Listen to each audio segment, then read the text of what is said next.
جانتا ہے نہ حلال جانتا ہے، یہ تو پیسہ جانتا ہے بس، کہیں سے بھی آ جائے، قائد اعظم کا فوٹو اس کے اوپر لگا ہوا ہو، وہ اپنا ہو یا پرایا ہو، ظلم کا ہو زیادتی کا ہو، کوئی چیز نہیں جانتا، پیسہ جانتا ہے مسلمان۔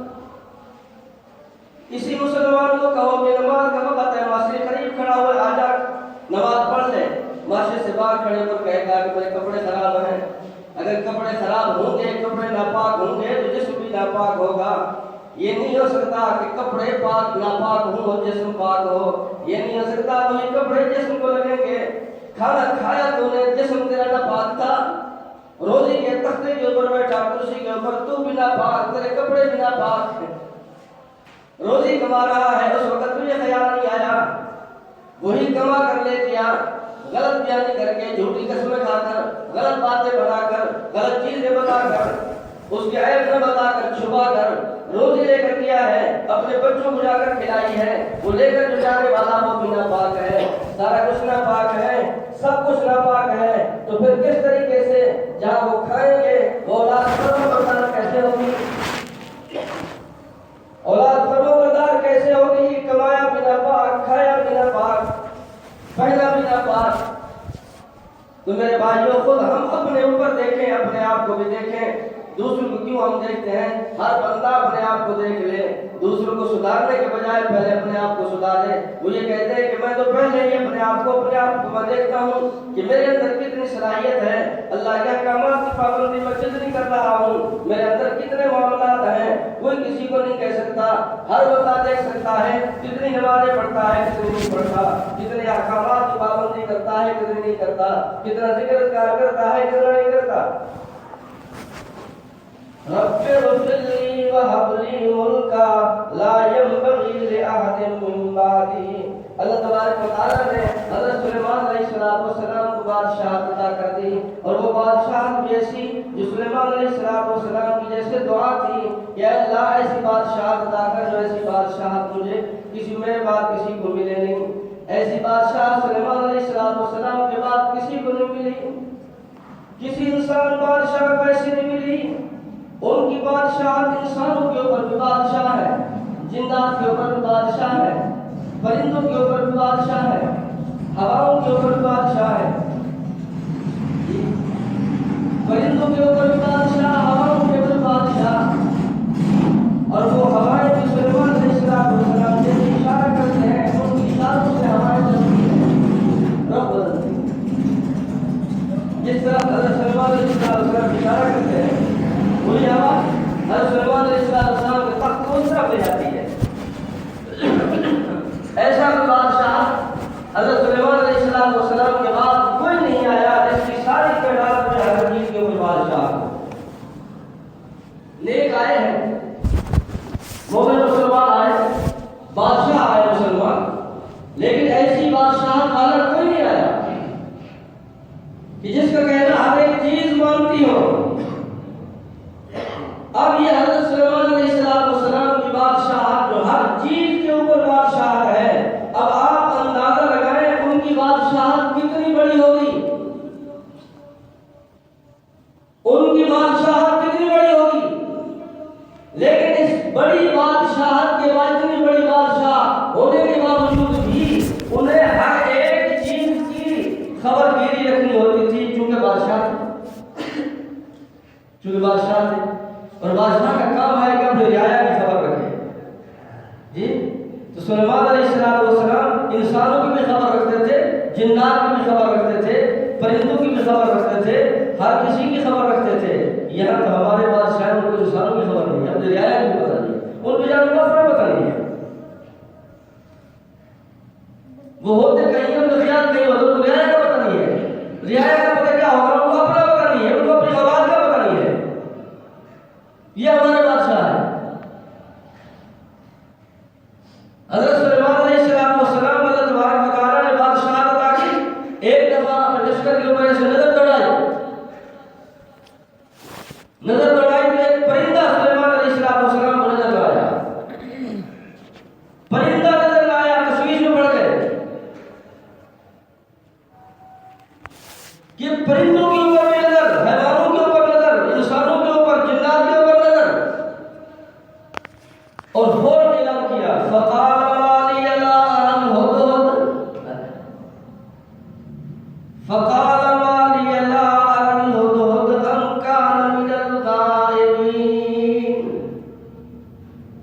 فرمایا کیا ہو گیا ہے مجھے؟ مجھے ہدہد نظر نہیں آ رہا، ایک چھوٹا سا پرندہ ہے، بھی چھوٹا سا پرندہ، چھوٹا سا ہے لیکن نبی کی نگاہ بڑی ہے۔